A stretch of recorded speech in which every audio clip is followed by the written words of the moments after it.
Hello, welcome to my channel. I'm Tiffany, a retired librarian turned homeschool mom. And this is the last book we're doing with Miss Addie before we move on to Samantha. I do believe I have one more film to review. But this is Real Stories from My Time, the Underground Railroad. So this is actually a Scholastic book.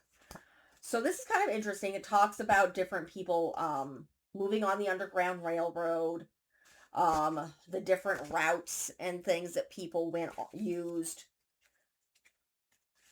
It talks a little bit about Addie's fictional story here and how they lived in a tiny windowless cabin, and that they were divided like a lot of people when during the Civil War.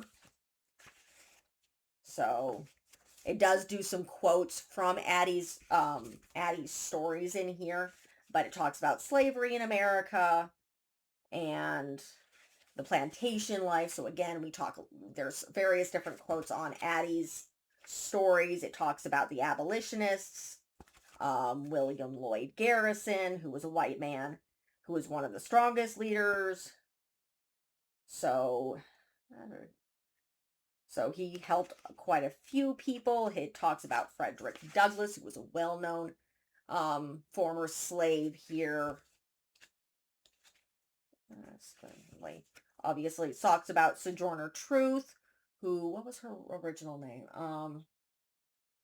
Her name was Isabella, and she actually escaped with her baby, and she changed her name, and was able to stay out of slavery.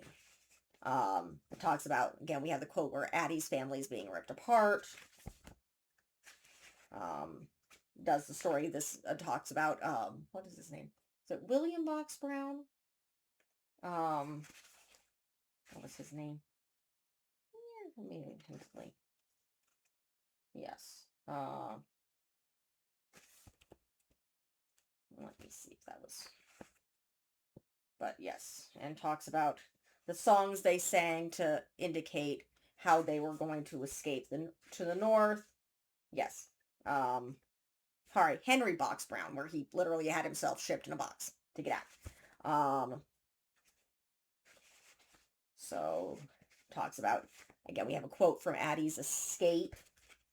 So I think most of this talks about the slave catchers. So this is where they were escaped and they would be dragged back because of the Fugitive Slave Act.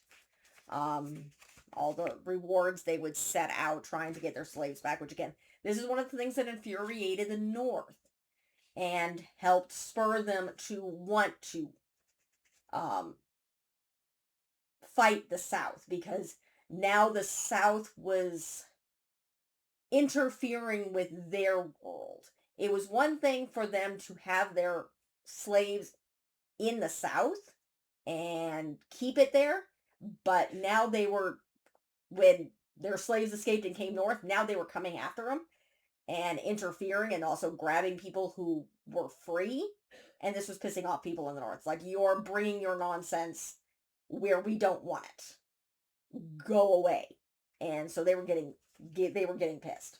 And that was, the Fugitive Slave Act. So, and then they talk about the close call here. This is again part of Addie's first book, and we have a whole big thing about the conductors, like Harriet Tubman, how people would escape and come and help. So it talks about John Fairfield. He was one of the first people on the Underground Railroad, where he was helping hide people. Of course, we always have Harriet Tubman.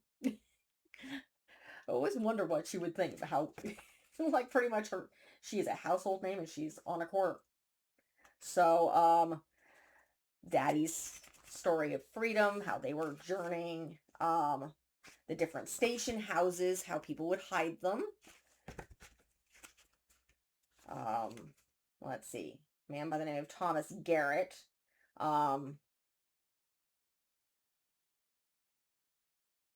2000, yeah, he would give them safe haven. Is that correct? Yes. Yeah, he's believed to have given between 2,000 to 3,000 slaves a safe haven and safe passage. Um, so, and then it talks about slavery being abolished and has pictures here of people singing. Um, and then talking about the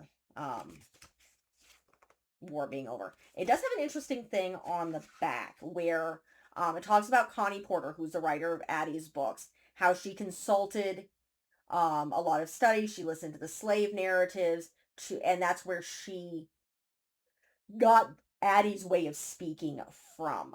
So, and then it talks about it. It has a glossary and everything. So this is a really interesting addition to the collection. Obviously, this was made by Scholastic, though this is part of American Girl. I don't know whether this is the first one. No, because I think Felicity has a book too where it's talking about the war. Um, as as well. So I really enjoy these. I think they're great additions to the collection. They're good. It integrates the history because it does have bits and pieces of Addie's story in here. As opposed to Felicity's, which almost tells a different story altogether. I'm not sure there's any others. I think those are the only, it's this one and Felicity's are the only ones that I've gotten through because I don't think Kirsten has one. I'm pretty, Samantha has one, but I think it's on the Titanic. We'll get there. I haven't got that yet. But nonetheless, that is it for this review. For some reason, my camera is now going blurry because I put a book down. It clears up. You know, better. My eyesight's going. All right.